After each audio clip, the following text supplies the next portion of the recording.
जी हाँ, आपको अवगत कराना है कि ग्राम पंचायत बगही रतनपुर से मुखिया पद के प्रत्याशी आपका भाई, आपका बेटा, आपका दोस्त भरत पटेल जी को अपना वोट देकर भारी से भारी मतों से विजयी बनावे, बगही रतनपुर का विकास करवाएं।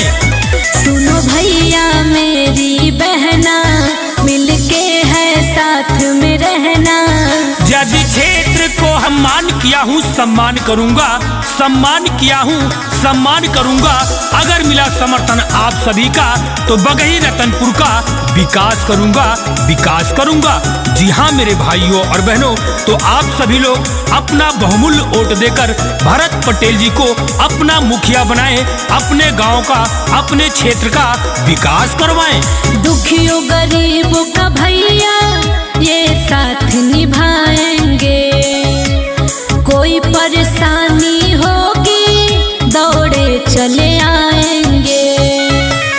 दुखी रतनपुर को सुंदर और स्वच्छ बनाने के लिए, नाली खड़ंजा चक्रोट बनवाने के लिए, वृद्धा विधवा पेंशन लगवाने के लिए, यानी कि सरकारी हर एक योजना का लाभ उठाने के लिए मुखिया बनाए बगही रतनपुर से बड़े भैया भरत पटेल जी को। हर घर तक हर सुविधा भैया पहुँचाएंगे, कोई परेशानी होगी दौड़े चले आएंगे। हर घर तक हर सुविधा भैया पहुँचाएंगे, वृद्धा विधवा पेंशन भैया लगवाएंगे। घर घर तक रोड बनेगा, सबका सम्मान बढ़ेगा।